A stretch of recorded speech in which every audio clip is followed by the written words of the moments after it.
السلام علیکم friends, welcome back to top smarties drama serial رنگ دے۔ ایمن بھائی اور ماں کی محبت کے آگے ہار گئی۔ دیر آئے درست آئے، اسے اس بات کا احساس ہو گیا کہ طلحہ اسے بلیک میل کرے گا اور کرتا ہی رہے گا، فریال سے شادی کے بعد بھی اور فریال سے شادی سے پہلے بھی۔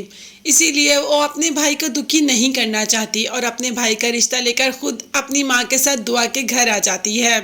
اب دعا کے گھر والے تو آہد کو، سمینہ کو، ایمن کو، سب کو دیکھ کر بے حد خوش ہو جاتے ہیں، اور سب سے بڑی بات بھئی ان کی بیٹی کے لیے بیٹھے بٹھائے اتنا اچھا رشتہ آ گیا، انہیں اور کیا چاہیے۔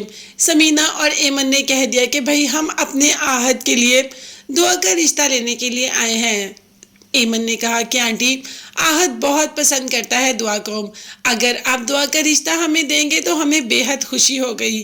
جس پر کہ بہار بیگم نے کہا کہ اس میں دعا کی رضامندی بے حد ضروری ہے، دعا کی رضامندی کے بغیر ہم کچھ نہیں کر سکتے، تو دعا بھی آ جاتی ہے۔ آہد نے کہا کہ ٹھیک ہے، آپ دعا سے خود پوچھ لیں، اگر اس کی رضامندی ہوگی تب ہی یہ رشتہ ہوگا۔ دعا کی آنکھوں سے، دعا کے بولنے سے، دعا کے دیکھنے سے ہی پتہ چل رہا ہے کہ دعا اس رشتے کے لیے خوش ہے یا نہیں۔ دادی دعا سے کچھ پوچھتی ہیں، ابھی ہی کچھ پوچھنے ہی لگتی ہیں، کہتی ہیں کہ تمہیں رشتہ قبول ہے یا نہیں، کہ دوسری طرف توقیر بھی آ جاتا ہے۔ توقیر ان سب کو ایسے دیکھ کر ایک دم شاکڈ ہو جاتا ہے کہ بھائی مجھے تو کسی نے بتانا بھی ضروری نہیں سمجھا کہ یہاں پر رشتے کی بات چل رہی ہے، آخر میں اتنا ہی پرایا ہوں کیا؟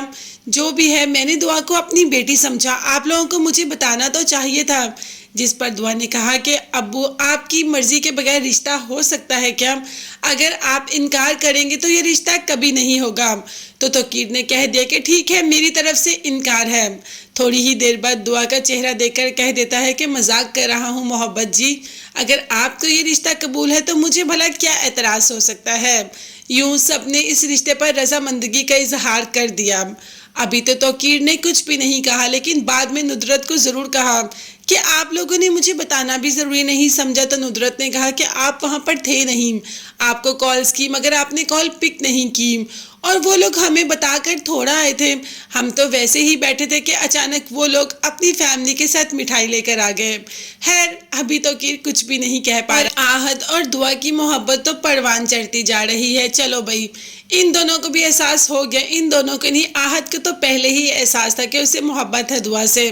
دعا نے بھی تو اپنی محبت کا اظہار آہد سے کر دیا، مگر ہم ان سارے معاملے میں آذر کو تو بھول ہی گئے۔